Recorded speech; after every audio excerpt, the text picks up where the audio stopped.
Lorna, baka naman pwede mong hinaan yung boses mo. Rinig na rinig sa kabilang bahay. Eh ano ngayon? Totoo naman ang sinasabi ko. Nakakatakot ang postura ng bagong lipat niya sa harap ng bahay natin.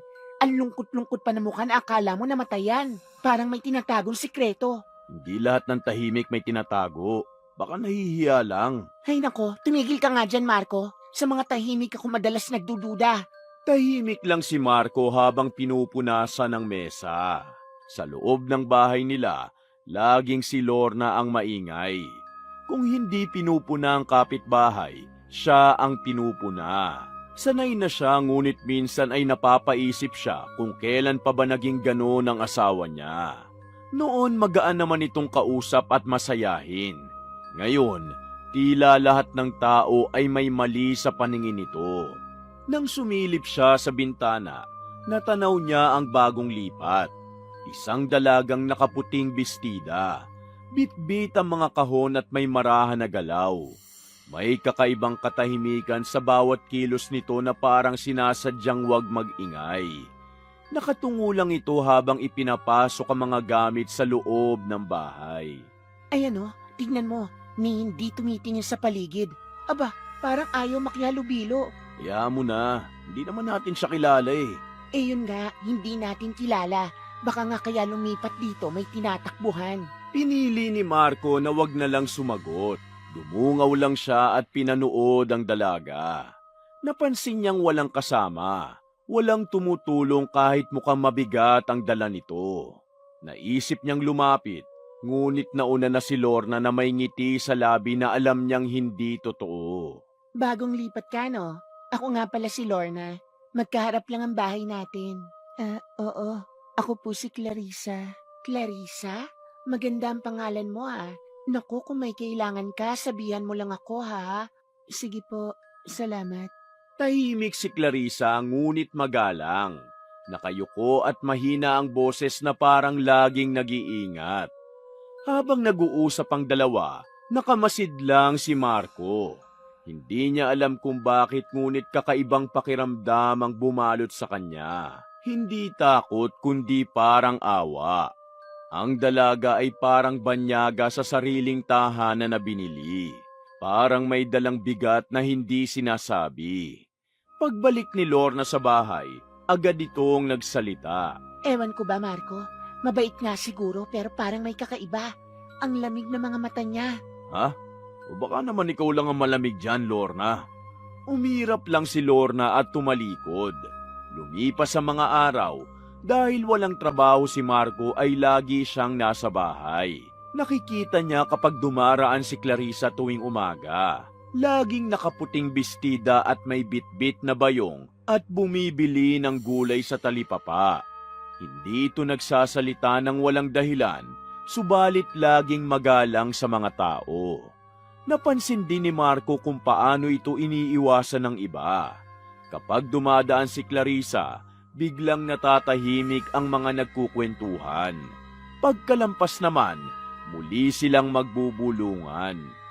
Isang hapon habang nag-aayos si Marco ng bubong, narinig niya si Lorna at ang kaibigan nitong si Grace. Ang sabi ni Aling Bebang, may nakakita raw kay Clarissa na may hawak na kandila kagabi.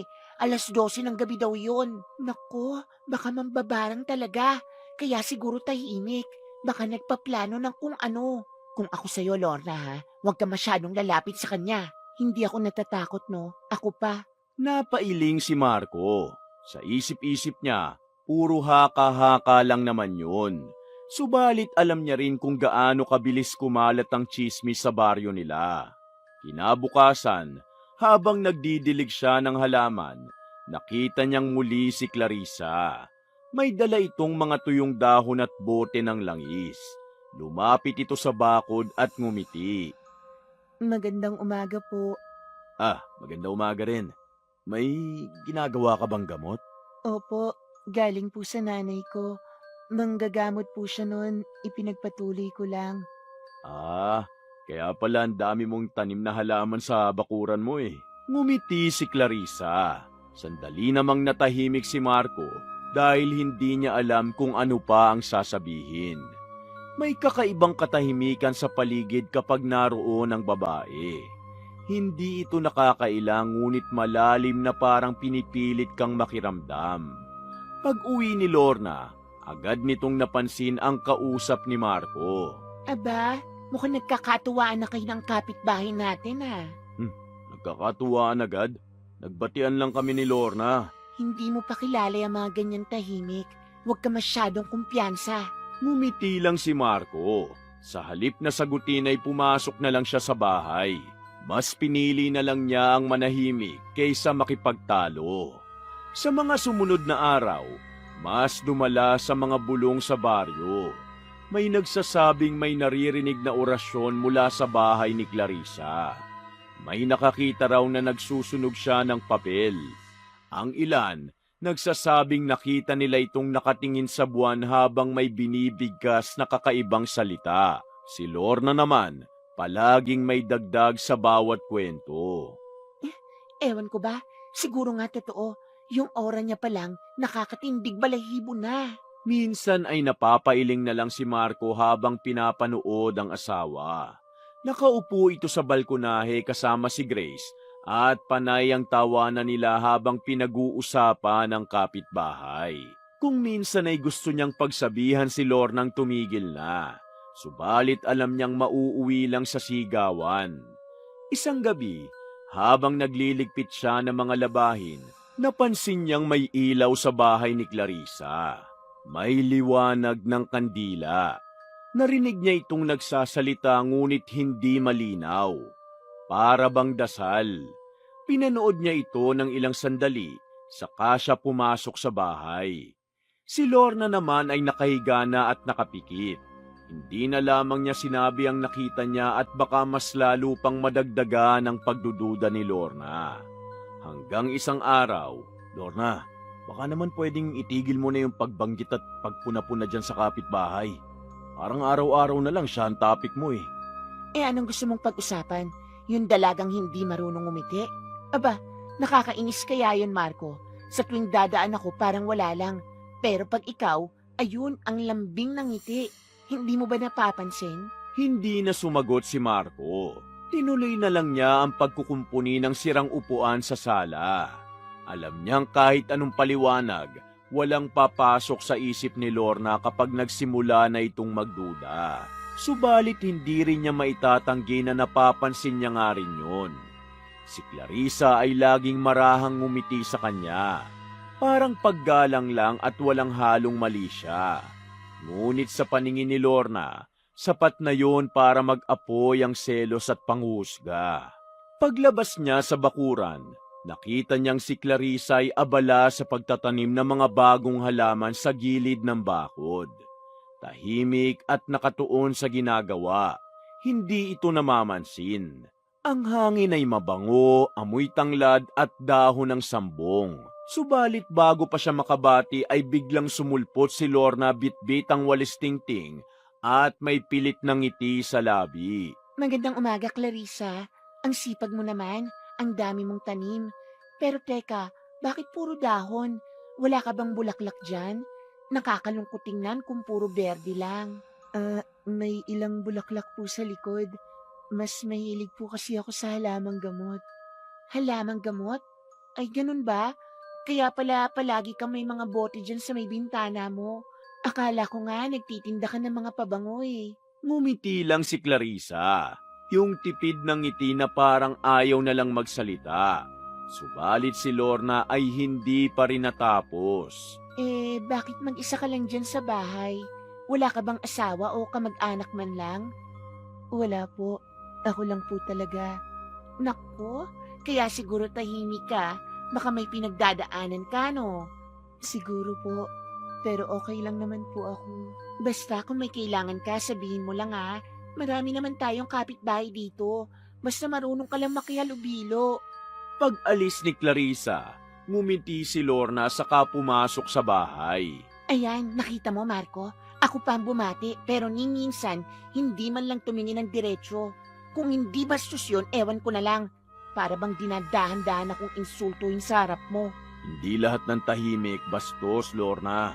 Hindi mo rin alam ang pinagdaraanan niya. Aba, pinagtatanggol mo na naman. Hindi mo naman kilala yun ah. Pero bakit parang alam na alam mo na yung ugali niya? Umiling na lang si Marco. Pinili niyang lumabas na lang. Sa labas ng bahay ay tanaw niya ang mga kapitbahay na nag-uumpukan sa ilalim ng punong mangga.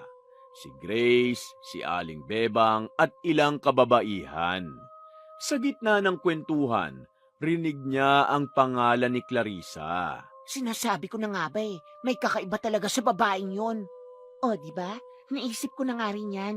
Hindi lang ako nakakapansin. At saka di ba, bakit puro halamang gamot ang tinatanim? Baka hindi gamot ang gamit niyan, kundi sumpa. Nagtawanan sila. Yung tawa ni Lorna ay malakas at may halong panunuya. Yung klase ng tawang nakakainis pakinggan. Si Marco naman, mula sa bintana ay pinakiramdaman ng lahat. Para siyang nakakulong sa pagitan ng dalawang boses. Ang boses ng rason sa utak niya at ang boses ng tsismi sa paligid. Alam niyang mali ngunit mahirap ng pigilan. Ang baryo nila, kapag may bagong mukha ay laging may bagong kwento. Kinagabihan, habang kumakain sila ay biglang nagsalita si Lorna. Marco, kanina nakita ko yung Clarissa. Bumili ng manok kay Aling Bebang. Pero hindi niya kinatay. Alam mo bang pinakawalan lang niya sa bakuran niya at kinuha mga balahibo sa buntot? Sinong matino ang gagawa nun? Baka gusto lang alagaan. Hay nako, baka ginagamit niya yung balahibo ng manok para sa mga dasal-dasal niya. Baka may ginagawang orasyon. Uy Lorna, tumigil ka nga. Puro haka-haka lang yan. Hindi lahat ng haka-haka walang basihan. Kung minsan totoo rin yun, no? Hindi umimik si Marco.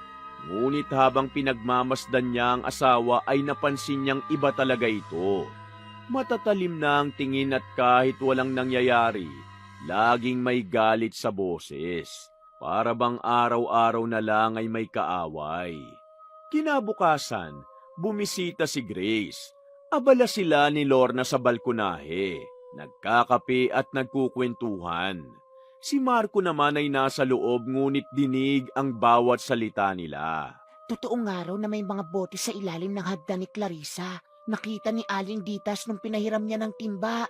Sinasabi ko na nga ba kung wala siyang tinatago, bakit siya maglalagay ng kung ano-anong bote sa ilalim ng hagdan? At saka kung ordinaryong langis lang yun bakit hindi sa kusina?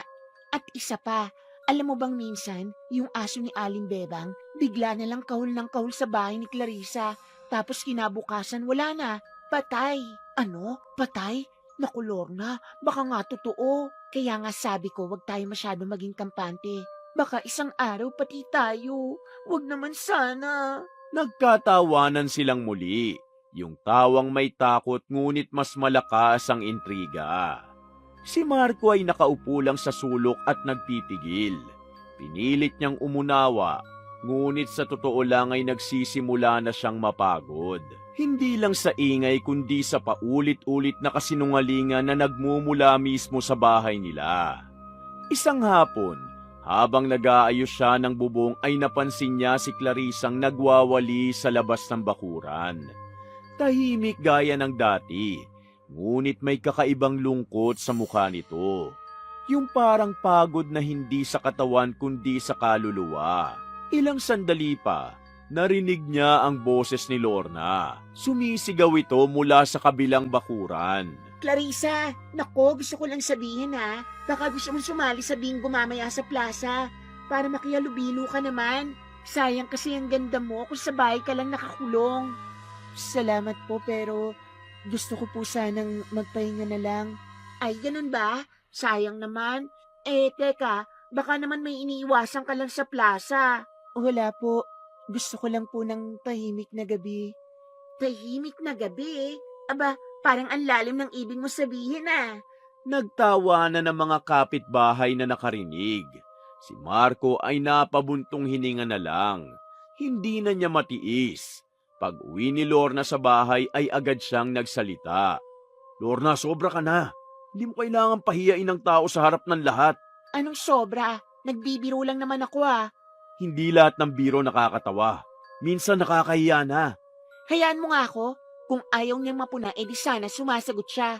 Yung mga ganyang tahimik, naku, Kunwari inosente, pero sa loob, kung ano-ano mga pinaplano niyan. Tinitigan ni Marco ang asawa. Sa loob ng ilang taon nilang pagsasama, ngayon lang niya nakita si Lornang ganito. Mapanlait, mapagmataas at tila nasisiyahan kapag may nasasaktan. At sa gabing yun, habang natutulog si Lorna ay nakatingin lang siya sa kisame. Iniisip kung bakit parang unti-unting nagiging ibang tao ang asawa niya. Hindi niya alam kung ano ang mas nakakatakot.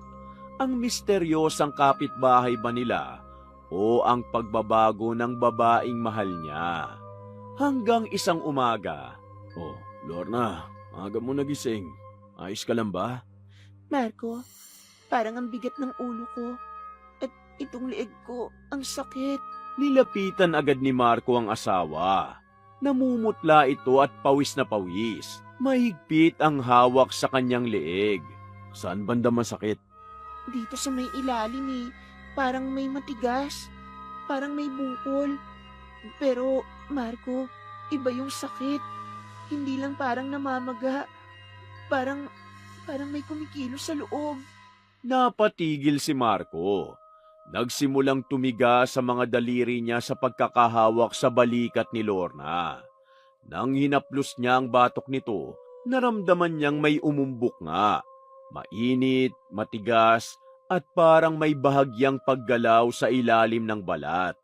Nanlamig siya dahil doon. Baka nalamigan ka lang. Magpahinga ka na muna. Hindi ito pangkaraniwan, Marco. Nararamdaman ko may gumagalaw sa loob. Parang may kumakalmot. Napaatras siya dahil doon. Nakita niyang nanginginig ang labi ng asawa at halos mangiyak-iyak.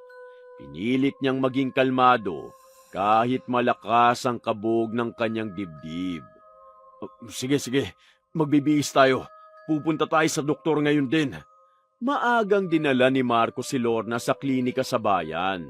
Pagkarating nila ron, sinuri agad ng doktor ang lalamunan, leeg at ulo ni Lorna.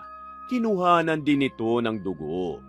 Ilang minuto lang ang lumipas at lumabas na ang mga resulta. Normal naman ang lahat. Walang nakitang impeksyon, wala ring kakaibang bukol, at walang dahilan ng pamamaga. Sinabi ng doktor na baka stress lang siya o simpleng pamamaga lang ng lalamunan. Binigyan sila ng gamot at pinayuhang magpahinga.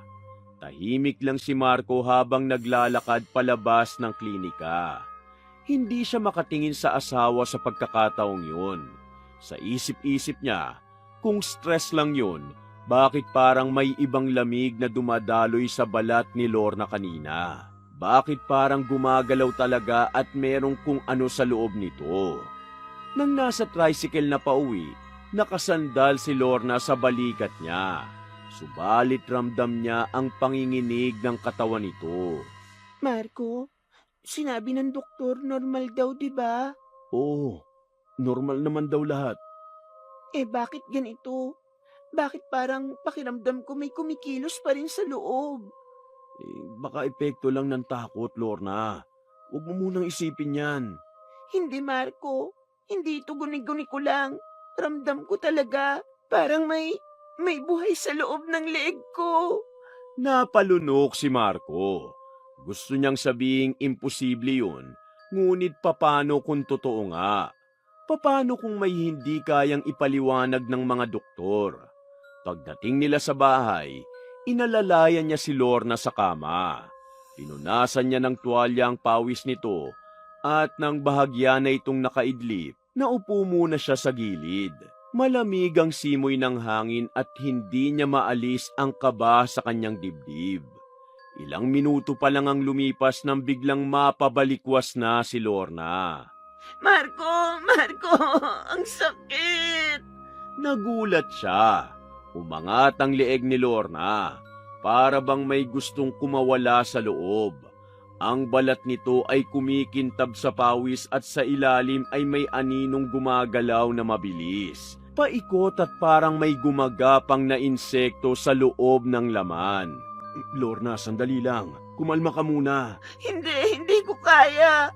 Parang may nginangat-ngat sa loob. Marco, tulungan mo ako.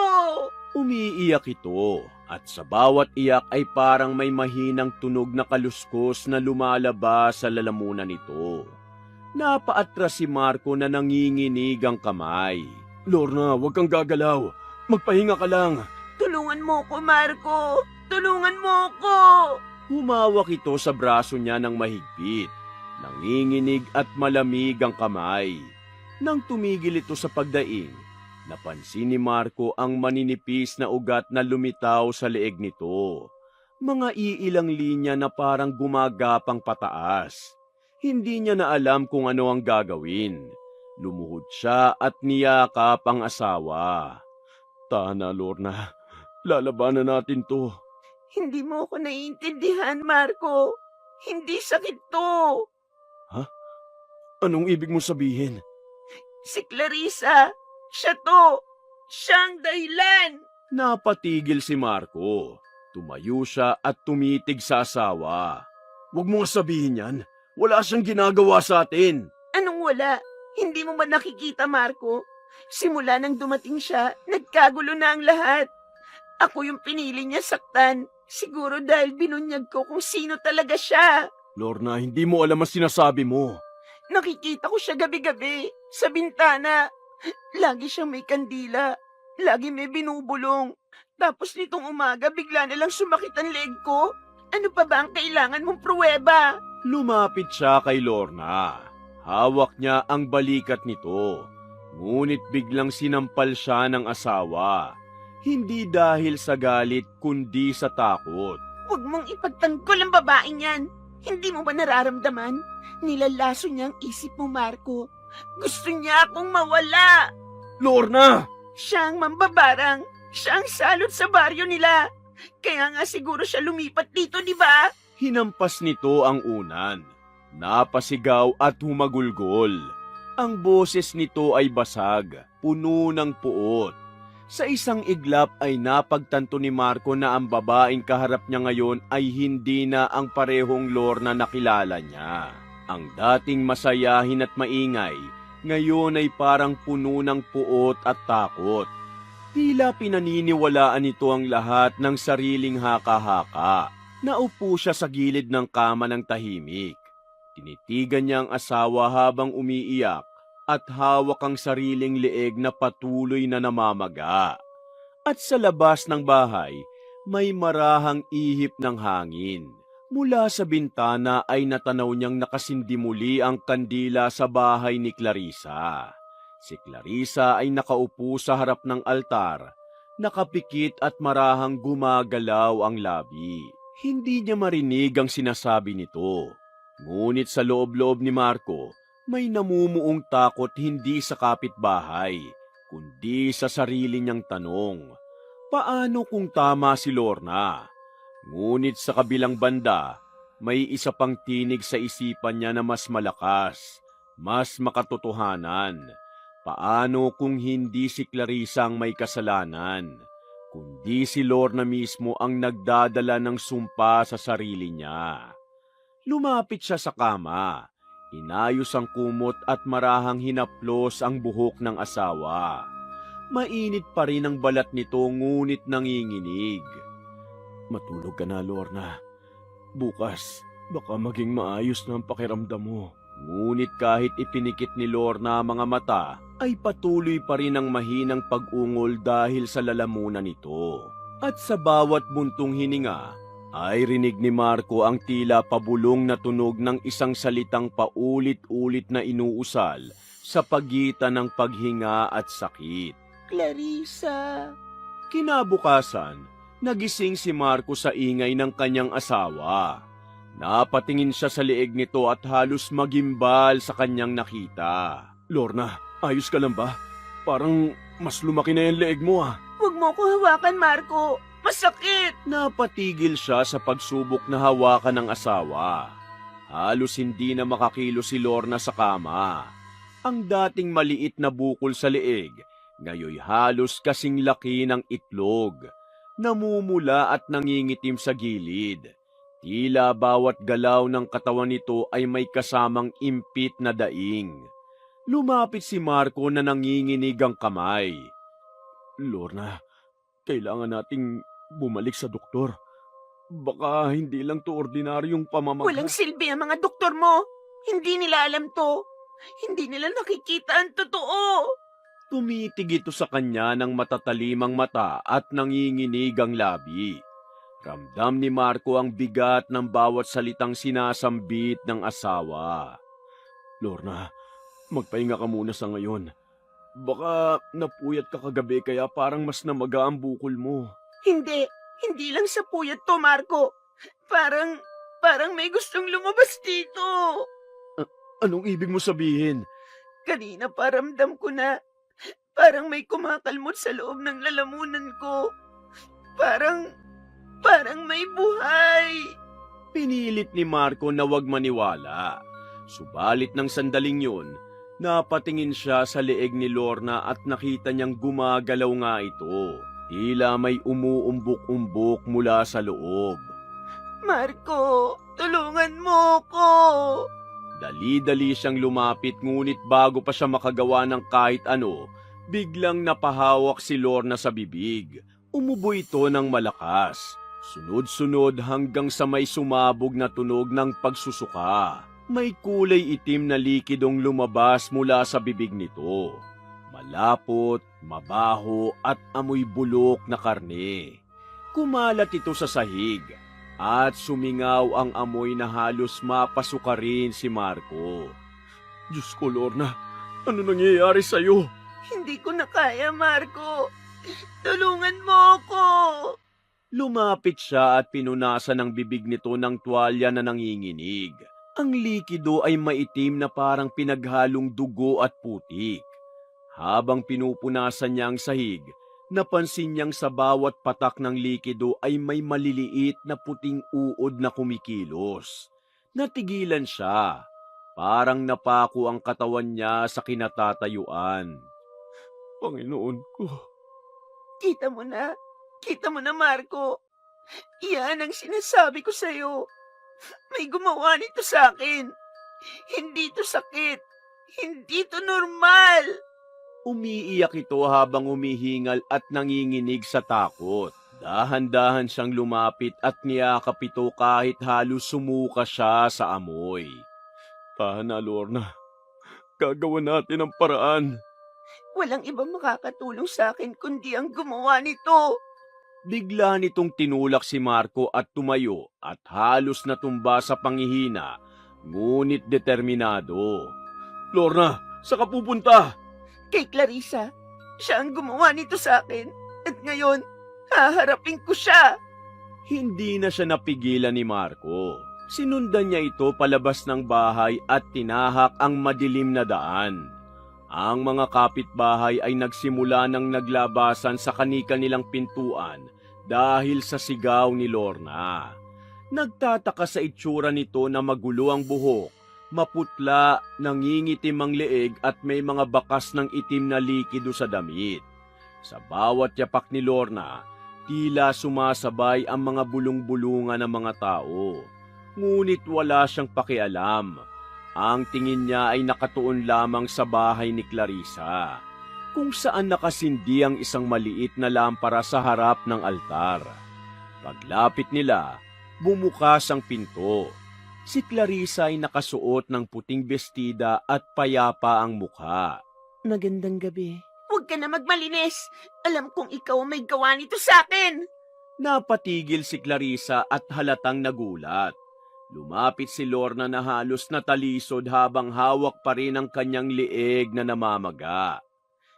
Hindi ko alam ang sinasabi mo. Hindi alam? Huwag mo kong gawing tanga, Clarissa.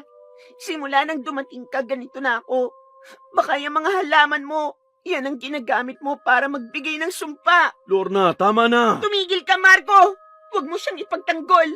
Nilalaso niya ang isip mo. Nanginginig ang kamay ni Lorna habang itinuturo si Clarissa. Ang mga mata nito ay puno ng galit at takot. At sa gilid ng bibig nito, may bakas pa ng maitim na likido. Aminin mo, ikaw ang mambabarang, di ba? Alam kong gusto mong mawala ako para makuha mo ang asawa ko. Hindi mo naiintindihan, Lorna. Hindi ako ang gumagawa ng masama. Kung ano man ang nangyayari sa'yo, hindi yan galing sa akin. Hindi gumagawa ng masama? Eh bakit puro bulungan naririnig ko sa'yo gabi-gabi? Bakit lagi ka may kandila? Para kang nag-aalay. Nagdarasal ako para sa kaligtasan ng lahat, pati na rin para sa'yo. Para sa akin? Huwag mo nga akong gawing katawa-tawa. Kung nagdadasal ka talaga, bakit parang demonyong itsura ko ngayon? Isang sandali ng katahimikan ang bumalot. Ang mga kapitbahay na kanina'y nagmamasid mula sa kanto ay nagsimulang maglapitan. Bumubulong-bulong at pinanonood ang nangyayari. Si Marco ay hindi makakilos. Hindi niya alam kung kanino papanig. Sa asawa bang umiiyak sa harap niya o sa babaeng kalmado sa gitna ng kaguluhan? Lorna, may galit sa puso mo. Yan ang nagpapalakas ng sumpa. Hindi ako. Huwag mo akong turuan! Itinulak ni Lorna si Clarissa ngunit agad siyang napaurong. Napasigaw ang mga tao nang makita ang tumilamsik na likido mula sa bibig ni Lorna. Itim, malapot at amoy nabubulok. Sumabog ito sa sahig. Kumalat at ang ilan sa mga kapitbahay ay napaatras at nagsisigaw. Lorna, tama na! Hinawakan niya ito ngunit tinabig siya ng asawa at halos matumba sa lakas dahil sa galit nito. Kita niyo na? Kita niyo na kung gaano kalakas ang sumpa niya sa akin? Gusto niya akong patayin! Hindi, Lorna. Hindi ako ang kalaban mo. May ibang kamay na gumawa niyan. Isang taong malapit sa'yo. Tigilan mo nga mga kasinungalingan mo. Ayoko ng paliwanag mo. Hindi mo ako maluloko. Lumapit si Marco sa gitna nila na nanginginig. Lorna, tama na. Umuwi na tayo. Hindi. Hindi ako aalis hanggat hindi siya umaamin. Hindi ko kailangang umamin sa kasalanan na hindi ko naman ginawa. Pero kung gusto mong paniwalaan ang galit mo, wala akong magagawa dun. Ang kapal ng mukha mo. Kunwari mainhin pero demonyo ka pala. Kung sa tingin mo ayun ako, sana isang araw, makita mo rin kung sino talaga ang tunay na demonyo sa paligid mo. Tumahimik ang lahat. Tanging ihip ng hangin at bulungan ng mga kapitbahay ang naririnig. Si Lorna na nanginginig sa galit ay muling napahawak sa kanyang leeg. Lumaki pa ito, tila lalo pang sumikip ang balat. Napaupo siya sa lupa. Umiiyak habang si Marco ay agad na lumuhod sa tabi niya. Lorna, tigil na. Umuwi na tayo. Niyakap niya ito. Si Clarissa naman ay tumalikod at tahimik na pumasok ng bahay. Habang pabalik sila sa kanilang tahanan, pasan ni Marco ang halos walang malay na asawa at ramdam niyang hindi na ordinaryong sakit ang kanilang kinakaharap. At sa loob-loob niya, kahit pilit niyang itanggi, may isang tanong na paulit-ulit na bumabalik sa isip niya.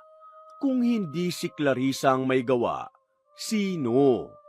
Sa labas ng bahay ni Clarissa, naiwan ang mga kapitbahay na nag-uumpukan. Nakatingin sa sahig na may mga patak ng itim na likido.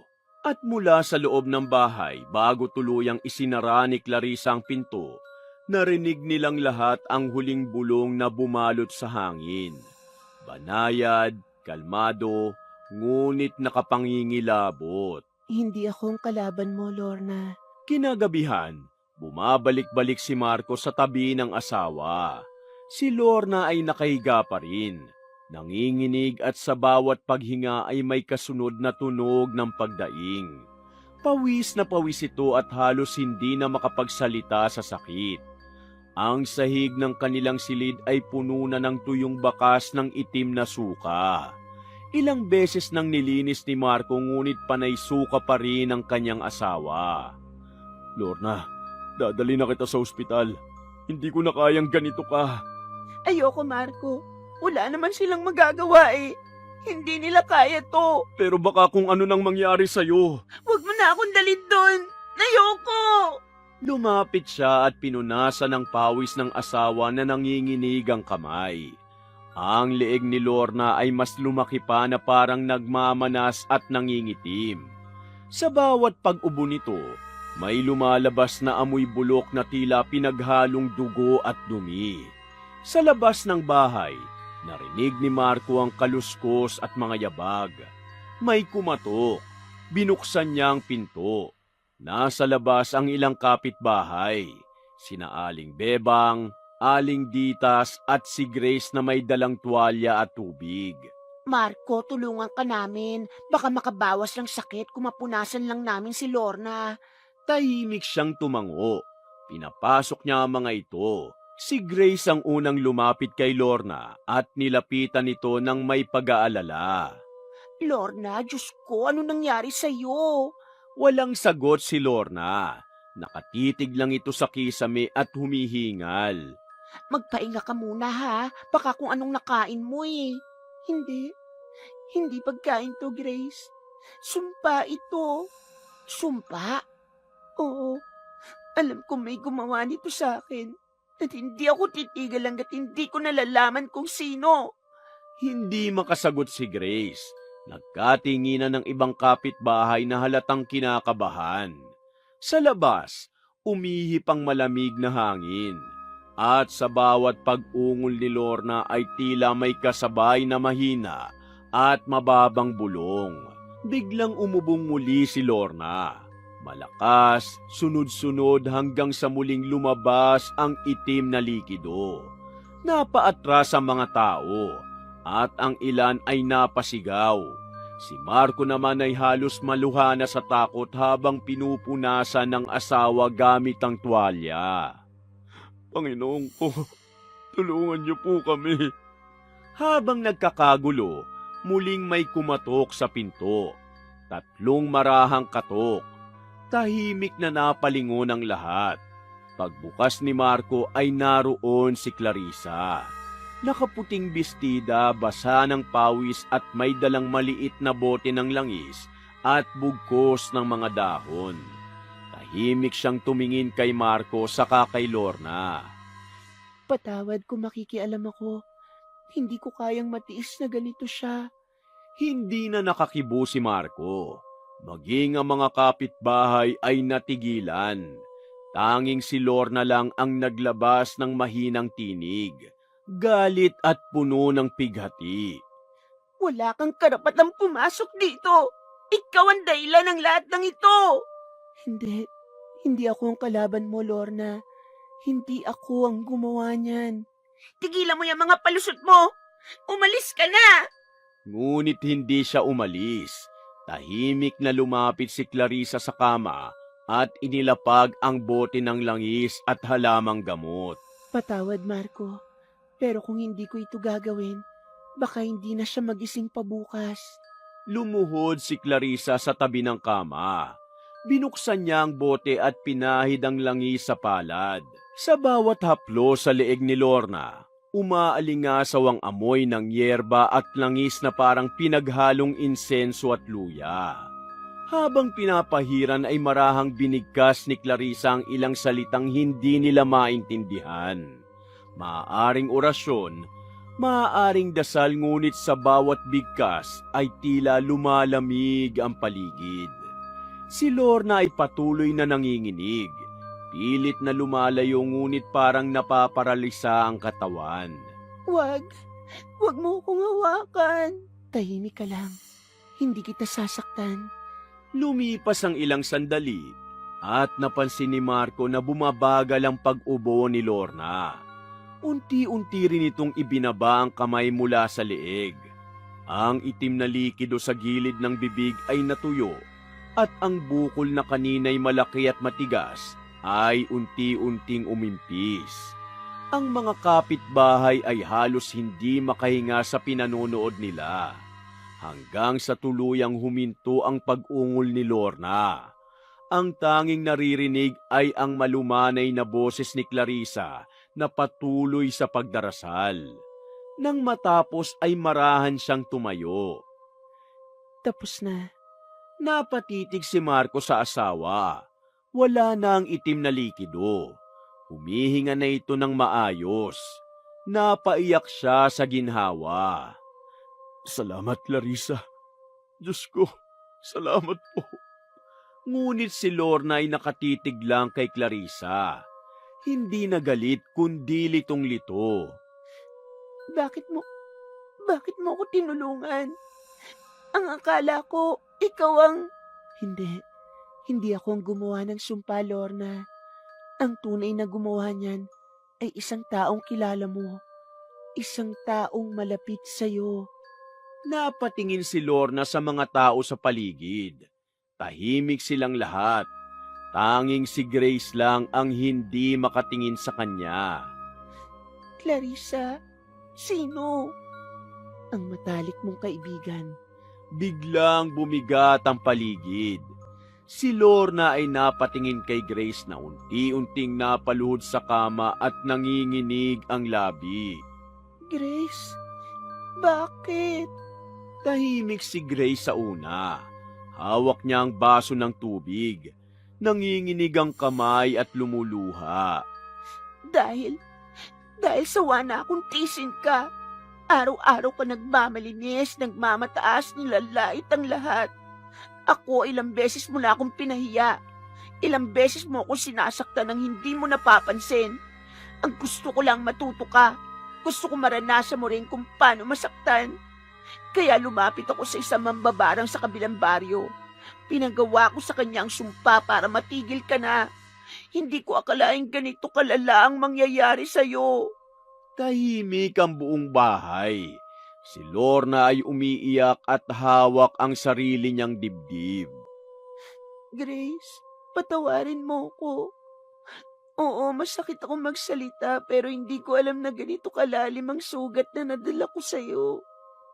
Patawarin mo ko sa lahat ng nasabi ko. Lumapit si Grace. Umiiyak at yumuko siya sa harap ni Lorna. Ako ang dapat humingi ng tawad. Hindi ko dapat ginawa yun. Hindi ko dapat pinadaan sa kasamaan ng leksyon. Hinawakan ni Lorna ang kamay ni Grace at pareho silang napaiyak. Tama ka. Dapat lang talaga akong maturuan ng leksyon. Pero hindi sa ganitong paraan. Ngumiti si Clarissa.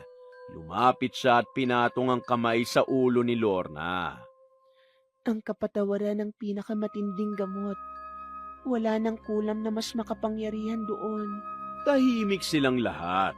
Ang mga kapitbahay ay unti-unti nang nagsialis. Iniwan silang apat sa loob. Si Lorna, si Marco, si Grace at si Clarissa na nakatayo pa rin sa tabi ng kama na may hawak pa ring bote ng langis. Clarissa, sino ka ba talaga? Ang nanay ko'y albularyo noon sa Quezon. Ipinagpatuloy ko lang ang trabaho niya. Maraming natatakot sa mga kagaya namin pero hindi lahat ng may alam ay gumagawa ng masama. Napalunok si Marco at sa unang pagkakataon ay lumuwag ang dibdib niya. Patawarin mo ako, Clarissa. Itinuring kitang salot. Pinaniwalaan ko ang takot ko kaysa sa kabutihan mo. Hindi mo kailangang humingi ng tawad sa akin, Lorna. Ang mahalaga, natutunan mo na kung saan nanggaling ang tunay na sumpa. Hindi ito galing sa mambabarang, kundi sa sarili nating puso, sa galit, sa inggit, sa paninira. Naluha si Lorna. Tumango naman si Marco. Tahimik si Grace ngunit ramdam ang bigat ng pagsisisi sa bawat luha na tumutulo sa mukha niya. Bago umalis si Clarissa ay inabutan niya si Marco ng maliit na bote ng langis na naiwan sa mesa. Para saan ito? Panglinis, hindi lang ng sugat, kundi ng konsensya. Tumalikod siya at sa bawat yapak palabas ng bahay, tila kasabay niyang nilabas ang mabigat na hangin ng gabi. Pagkalipas ng ilang sandali, dumaloy ang malamig na simoy ng hangin sa loob ng bahay. Tahimik na nakahiga si Lorna. Payapa at sa unang pagkakataon ay ngumiti siya ng tapat. Kinabukasan, muling lumabas si Lorna sa harap ng bahay. Tahimik na ang baryo at sa tapat ng kalsada, nakita niya si Clarissang nagtatanim ng bagong halaman. Ngumiti siya rito. Hindi na mapait kundi totoo. Ngumiti rin si Clarissa sabay tango. At sa likod ng ngiting yun, alam nilang pareho na tapos na ang sumpa. Minsan, ang salot na kinatatakutan mo ay hindi na sa kapitbahay mo, kundi sa sarili mong puso. Ang takot at galit ay parang kulam na unti-unting sumisira hanggang hindi mo natututunan ang magpatawad. Wakas!